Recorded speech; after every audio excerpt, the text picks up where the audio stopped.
While I was 9 months pregnant, the apple of my husband's eye moved into our house. Whenever she saw me, she would make a sad face. My husband was sure that I was flaunting my pregnancy to make her angry. Rachel is frail, and she can't get pregnant, yet you're walking around making her upset. Do I seriously have to teach you a lesson? He ordered the bodyguards to lock me in the attic that had not been in use for a long time and told them not to give me food. I pleaded for mercy and told him that the ultrasound scan showed that the twin babies were too big. I told him that the doctor had claimed that I had to be hospitalized while I waited for my delivery, but he laughed as if he had heard the world's greatest joke. When he spoke, his voice was as cold as ice. You're still 3 days away from your delivery date. Enough with the pitiful act. Repent while you're in the attic. This is what you get for making Rachel upset. The contractions hurt so much that I clenched my fists to the point that my nails broke, but no one unlocked the door to the attic. My piercing screams echoed in the attic for a long time until my whole body was soaked in blood, and one of my babies was stuck between my bloody legs. 3 days later, my husband ate his breakfast that was not up to his taste and said, "Have Jane make breakfast for me, then have her apologize to Rachel with a gift. If she's sincere enough, he'll send her to the hospital to deliver the babies." But no one dared go up to the attic because the blood that flowed down from it had already reached the second step of the stairs. Chapter: Why isn't Jane screaming anymore, sir? Do you think something happened to the madam? She screamed so badly yesterday, and she sounded like she was in serious pain. Mark Frank, my husband, took a mouthful of his breakfast and huffed as if he did not agree with the butler. No one knows Jane better than I do. She was just putting up an act. This time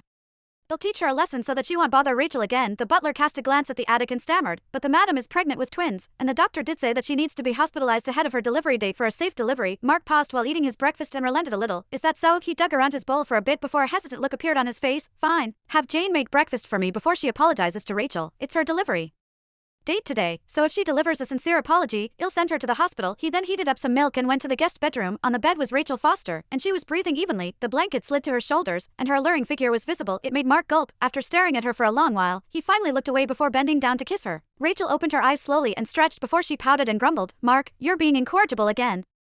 Mark spread his legs and had Rachel sit between his arms while he caressed her waist. "No man can hold himself back when you're sleeping like this." Rachel buried her head in his arms and hummed in contentment. "But Jane is pregnant with your children. I'm a woman, too, so I can't have you betray her while she's at her weakest." Suddenly, she seemed to have remembered something and said anxiously, "Jane was screaming really loudly last night. Did she give birth?"